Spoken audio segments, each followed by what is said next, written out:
Hey there, swarmers! We hope you're having a great week, enjoying the extra light and maybe even a little warmth as we tiptoe into the Northern Hemisphere spring. Agriculture is a necessity for life, which is why it is one of the most common professions in the world. Around 27% or 2 billion people of the world's population are directly involved in agriculture. Over the last 50 years, global agriculture output has almost tripled. This has been driven by advances in farming techniques, machinery, and pesticide/fertilizer use. Even though there's been a dramatic increase in production efficiency, it has come at a cost to the environment. Most of the food grown in today's world is farmed using non-sustainable, industrialized practices, and most of it does not end up in our bellies.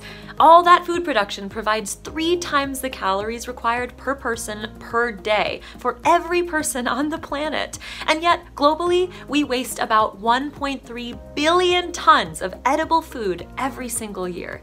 That's 1/3 of all the food produced for human consumption.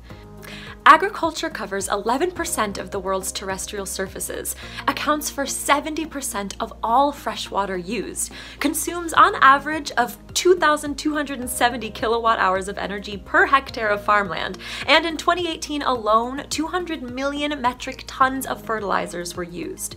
Current industrialized farming practices typically have a higher original output, but they require more inputs like labor and capital.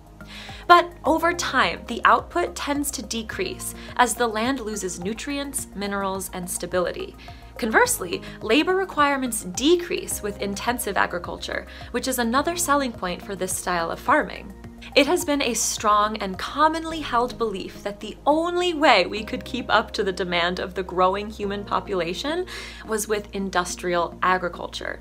But the opposite is in fact true, based on the damage and inefficient use of resources which come hand in hand with these intensive farming methods. A common industrial farming practice is monoculture farming.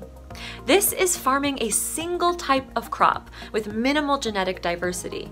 This can be seen in Southeast Asia with oil palms, bananas in the Caribbean, and corn in the United States. When monoculture farming is used, an entire field has the same planting, upkeep, and harvesting requirements, which makes it easier for farmers to take care of their crops, and often allows for higher yields, initially.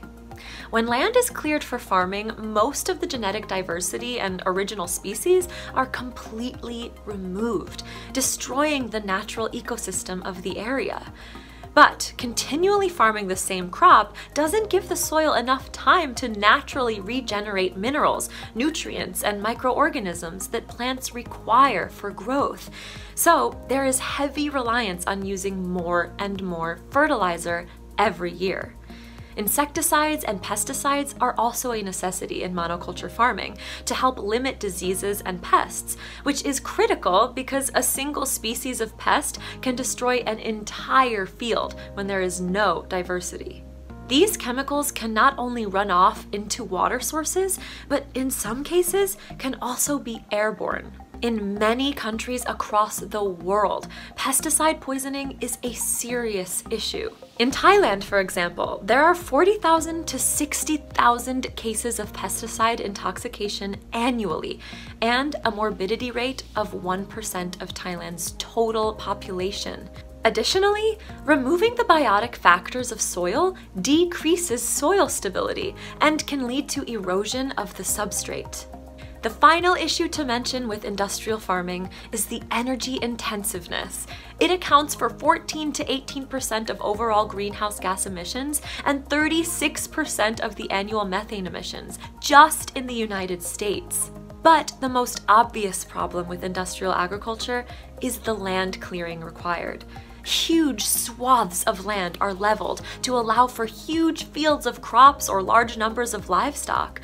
You can actually buy massive parts of the Amazon right now with highly suspect legality on Facebook Marketplace to start or increase the size of your cattle ranch. The double-edged sword of land clearing is the immediate loss of carbon stores and the simultaneous release of hundreds or thousands of years' worth of carbon. In no uncertain terms, industrial agriculture is unsustainable.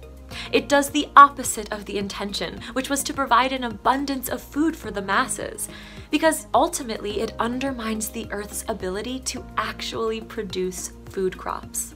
Thank you so much for joining us today, Swarmers, for this first part of our two-part mini-series on farming. We would love to hear what you thought, and of course, any suggestions you have for topics you'd like us to explore in the future.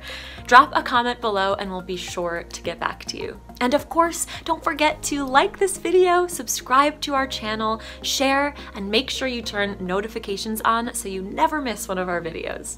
Take care, everybody. Stay safe and sustainable, and we'll see you next time.